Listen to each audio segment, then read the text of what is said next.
দর্শন করলাম কাল ভৈরবের, প্রচুর লাইন। এই দিক দিয়ে যাচ্ছি দর্শন করতে, ঘুরে এবার দিক দিয়ে আমি মানে যাবো, বেরোবো। দর্শন করলাম এবং কাশী বেনারসে এলে কাল ভৈরবে দর্শন না করলে বলে নাকি দর্শন সম্পূর্ণ হয় না। এখানে একটা জিনিস সুবিধা হচ্ছে খুব, যে স্পর্শ দর্শন করা যাবে। রাত্রির 1টা থেকে লাইন হয় 4 নম্বর গেট থেকে, এবং সেখানে কিছু লাগে না। কিন্তু যদি পয়সা বিনিময় মানে সেটা লাইনটা চালু হচ্ছে সকাল 4:30 থেকে 5টা পর্যন্ত। আর আরেকটা লাইন আছে যে সবসময় করতে হলে গেলে 2500 কি 3000 টাকা লাগবে, তবে স্পর্শ দর্শন করা যাবে। এই হচ্ছে নিয়ম।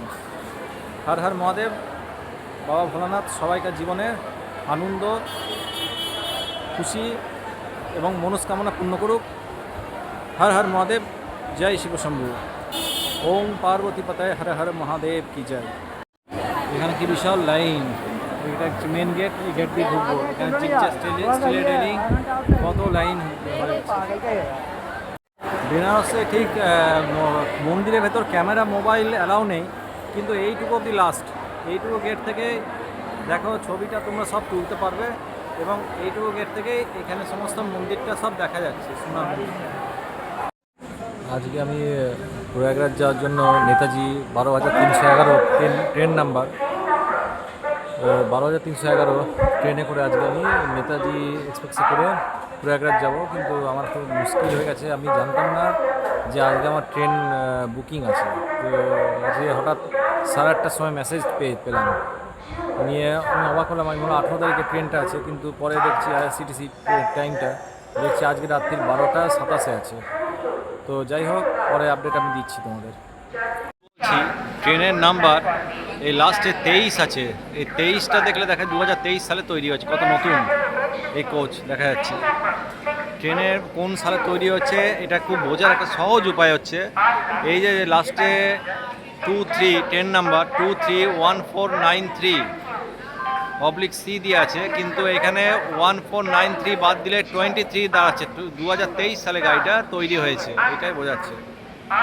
উপায় হচ্ছে ট্রেনের কোচ নাম্বার বোঝানোর জন্য এই যে এখানে আছে যেটা, সেটা হচ্ছে যেমন হচ্ছে দেখা যাচ্ছে যে 231493, মানে 1493 বাদ দিলে 23 দাঁড়াচ্ছে। তার 23 4টে ডিজিট বাদ দিয়ে শেষের দিক থেকে, তাহলে দেখা যাচ্ছে যে ট্রেনটা হচ্ছে 2023 সালে তৈরি হয়েছে। এইভাবে কোচগুলো সব বোঝা যায় যে কোন কোচ কত সালে তৈরি হয়েছে।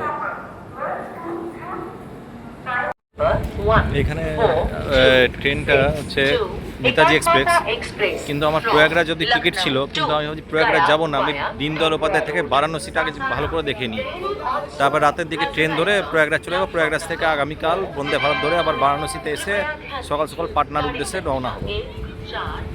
হচ্ছে পণ্ডিত দীনদয়াল উপাধ্যায় নামলাম এই কারণে, কারণ বেনারসটা অনেকটা টাইম পাবো, এবং আজকে যদি প্রয়াগরাজ যেতাম তাহলে প্রয়াগরাজে গিয়ে, প্রয়াগরাজ তো একবার কুম্ভ মেলার সময় 2বার যাওয়া হয়ে গেছে, তো সেই জন্য প্রয়াগরাজে আর নামলাম না।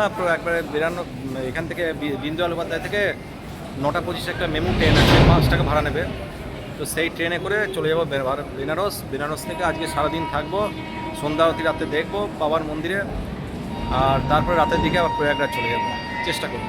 এবার প্রয়াগরাজ থেকে সারাদিন কালকে স্নান টান করে কালকে রাতে বন্দে ভারত আবার বেনারসে আসবো। বেনারস থেকে পরের দিন সকালে পাটনা যাওয়ার চেষ্টা করব। এইটা হচ্ছে ট্যুর প্ল্যান। বিশাল লাইন, এই লাইনটা শুরু হয়েছে মন্দিরের গেট, এখান থেকে পেছন দিক থেকে গোটা লাইনটা শুরু হয়েছে, এবং এখানে পাশে এখানে কাউন্টার আছে, সমস্ত কাউন্টার মিষ্টি বিক্রি হচ্ছে, প্রসাদ বিক্রি হচ্ছে, সমস্ত যে যেমন অভিষেক করতে পারবে, সুন্দর দর্শন, তারপরে হচ্ছে নানা রকম ভোগ আরতির জন্য ডোনেশন, এখানে কাউন্টার রয়েছে।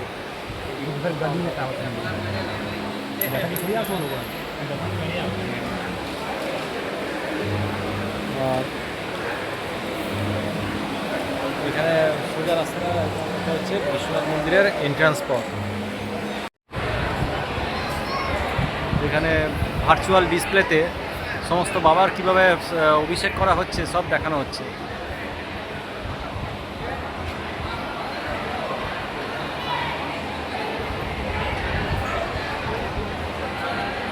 বিষ্ণু তেলে স্নান করানো হলো,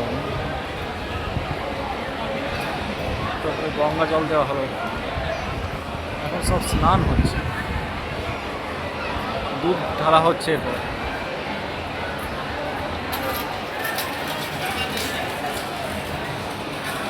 দই দেওয়া হলো।